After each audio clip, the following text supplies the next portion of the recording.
Today's first two pages comes from a classic tale, George Eliot's Silas Marner.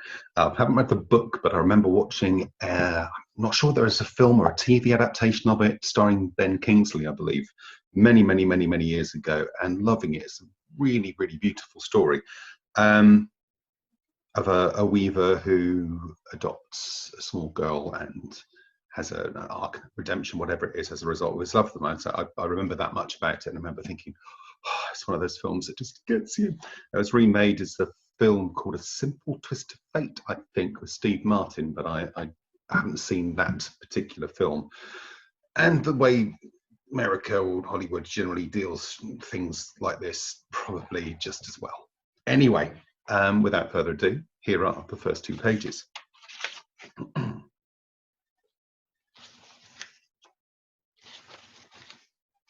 In the days when the spinning wheels hummed busily in the farmhouses, and even great ladies clothed in silk and thread lace had their toy spinning wheels of polished oak, there might be seen, in districts far away among the lanes, or deep in the bosom of the hills, certain pallid, undersized men, who by the size of the brawny country folk looked like the remnants of a disinherited race. The shepherd's dog barked fiercely when one of these alien-looking men appeared in the upland dark against the early winter sunset. For what dog likes a figure bent under a heavy bag? And these pale men rarely stirred abroad with that mysterious burden. The shepherd himself, though he had good reason to believe that the bag held nothing but flaxen thread, or else the long rolls of strong linen spun from that thread, was not quite sure that this trade of weaving, indispensable though it was, could be carried on entirely without the help of the evil one. In that far-off time, superstition clung around every person or thing that wasn't all unwanted, or even intermittent, and occasionally merely, like the visits of the peddler or the knife grinder. No one knew where wandering men had their homes or their origin, and how was a man to be explained unless you at least knew somebody who knew his father and mother. To the peasants of old times, the world outside their own direct experience was a region of vagueness and mystery. To their untravelled thoughts, a state of wandering was a conception as dim as the winter life of the swallows that came back with the spring. And even a settler, if he came from distant parts, could hardly ever cease to be viewed with a remnant distrust, which would have prevented any surprise if a long-time course of inoffensive conduct on his part had ended in the commission of a crime, especially if it had any reputation for knowledge or showed any skill in handicraft. All cleverness, whether in the rapid use of that difficult instrument, the tongue, or in some other art unfamiliar to villagers, was in itself suspicious. Honest folk, born and bred in a visible manner, were mostly not overwise or clever, at least not beyond such matter as knowing the signs of the weather, and the process by which rapidity and dexterity of any kind were acquired was so wholly hidden that they partook in the nature of conjuring.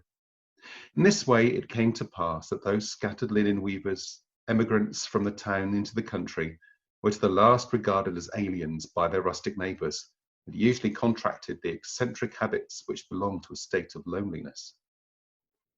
In the early years of this century, such a linen weaver named Silas Marner worked at his vocation in a stone cottage that stood above the nutty hedgerows near the village of Raveloe, and not far from the edge of a deserted stone pit.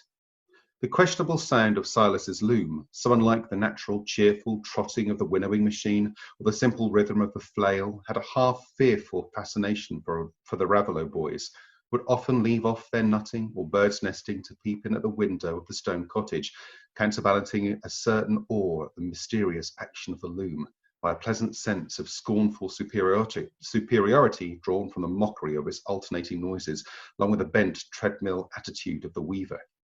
But sometimes it happened that Marner, pausing to adjust an irregularity in his thread, became aware of the small scoundrels, and, though chary of his time, he liked their intrusion so ill that he would descend from his loom and, opening the door, would fix them a gaze that was always enough to make them take to their legs in terror.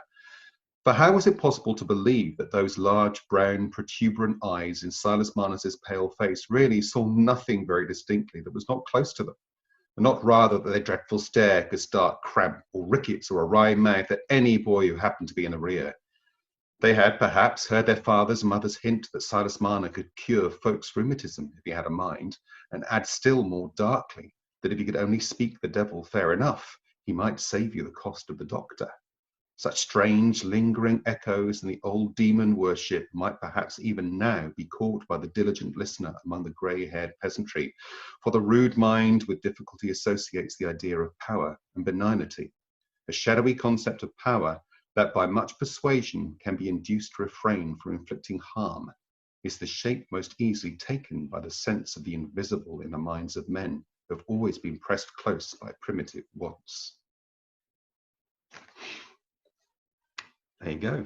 First 2 pages of George Eliot's Silas Marner. Some very beautiful language in there, very evocative.